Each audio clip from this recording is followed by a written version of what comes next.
applying several times but you're not getting hired at all? In this video, I'm going to share some possible reasons why you're not getting hired in the call center. Hi there Ninja! Welcome back to my channel. My name is Rhea and you're still watching Call Center Ninja, sharing with you real stories and tips to enjoy and survive your call center lifestyle. So, if you're new here, please consider subscribing by clicking the red subscribe button on YouTube down below. You might be very confident that you will win or nail or ace your job interview, and because you've done it so many times, you're already very sure that you will be hired. But then you find out that you're not hired yet.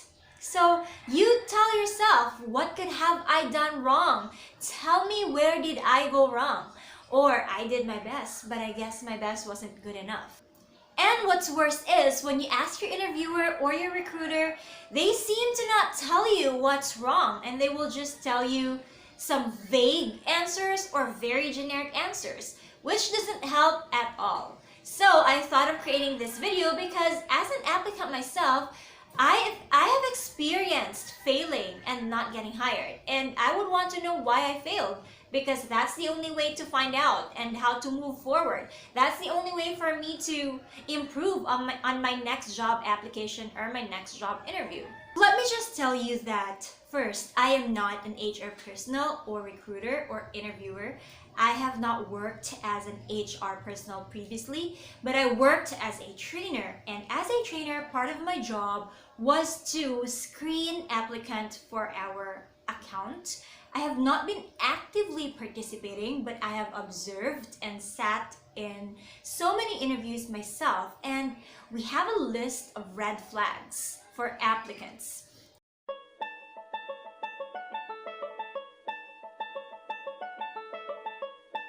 So the first possible reason is that you are not qualified for the job, or you may not be fit for the job. Your interviewer might have felt that you're not ready for it because first, you are not able to express yourself well in English, or you're not fluent enough.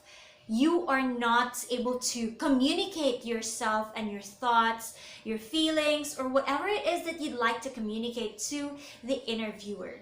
And aside from that, it's also possible that your grammar, your tone, your pronunciation have issues, or you have glaring errors or remarks. And when I say glaring, that means that your errors might have been too noticeable, that you are not understood by your interviewer anymore.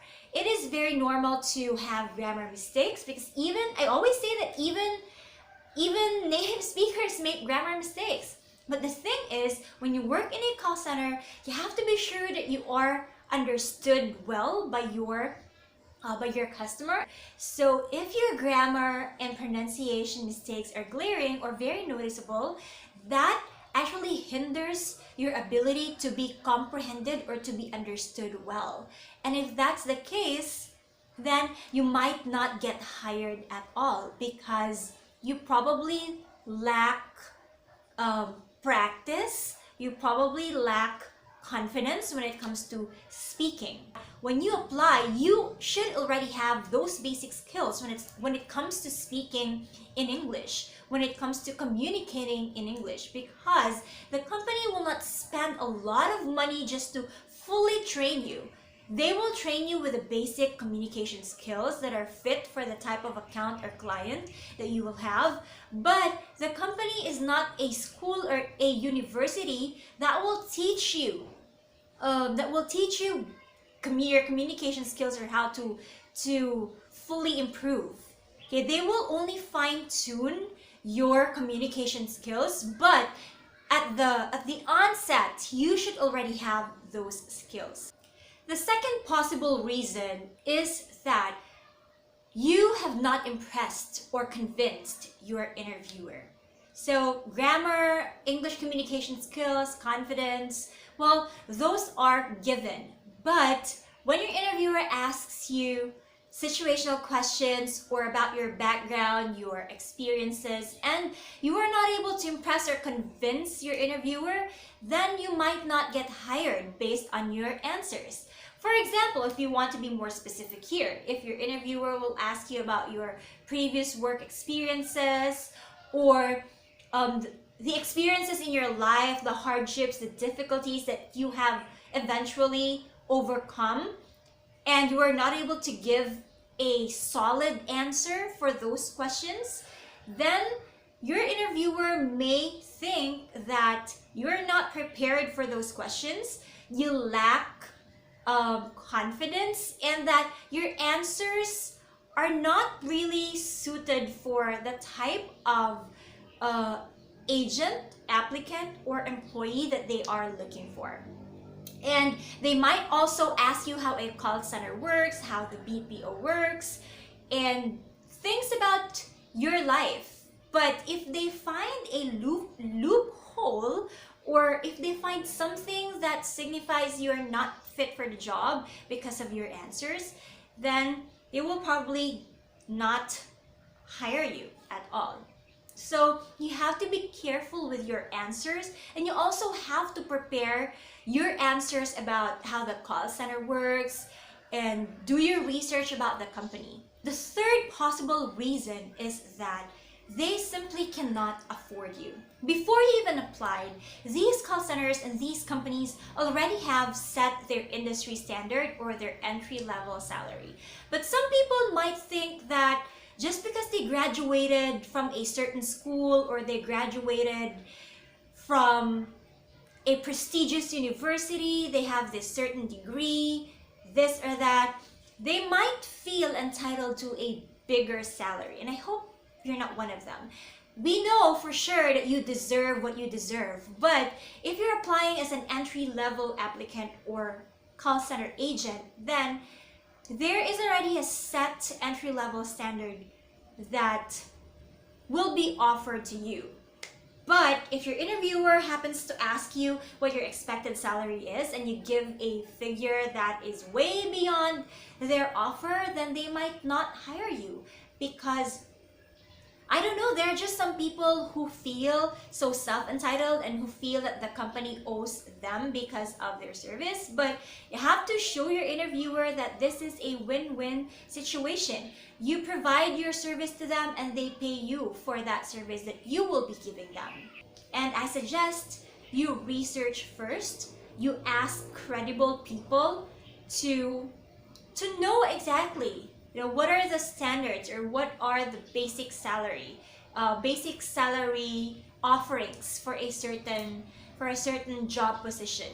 The fourth possible reason that I can think of, which is most likely applicable if you apply for a financial account or a banking account, and so as it is, it might not apply to most of the call center companies.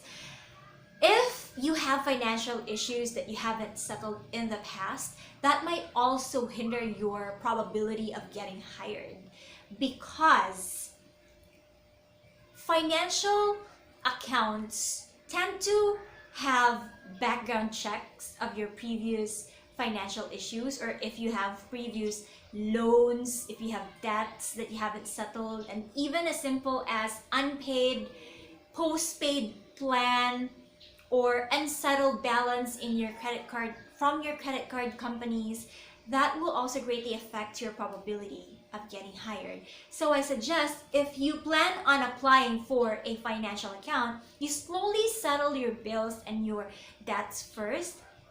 And I know that that's why you're looking for a job, because you want to probably settle those bills and those unpaid debt or loans previously. However, you might have to show them that you have an ongoing agreement that you are paying, and you will pay these loans and debts, or you are currently paying them. The fifth and last possible reason that I can think of is your motivation.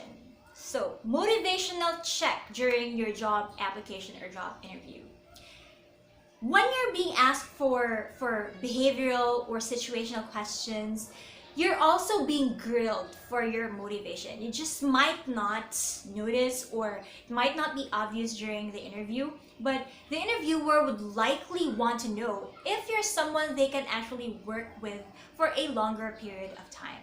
For example, if you want to be more specific, if you have plans of pursuing a master's degree, or if you are planning to take the bar exam or the board exam for your degree, or if you're planning to move to a different country sooner or later, and if you vocally express that or you vocally mention that to your interviewer, then that might also hinder your probability. Apparently, your interviewer or your company wouldn't want to hire someone who would just leave them for what? After a couple of months, or after you get your first paycheck. When they're hiring you, it already cost them time, effort, and money as well. So they would want you to stay with them for, let's just say, 1 year, 2 years, and even more than that. It's okay to mention long-term goals, but you have to let your employer or your interviewer believe that you will be there for the long run, or for as long as you can give your service. And that's about it. Those are some of the possible reasons that I can think of for now. But there are a lot of possible reasons out there why you're not getting hired. Those are just some. So I suggest that you review or you revisit, remember your previous job applications, job interviews, and see for yourself which parts or which aspects of your job application you need to improve on, or you need to change up a little bit, just so you will get hired the next time you apply. And that's about it for today. Thank you so much for watching and for listening. I hope you've learned something from this video. If you haven't yet, please go ahead and subscribe to my YouTube channel. Just click the red subscribe button on YouTube down below, or if you're watching this on Facebook, I will also link my YouTube channel as well. If you have any comments or topic suggestions, then please don't hesitate to comment them down, and I will definitely consider those. Thank you so much again, and see you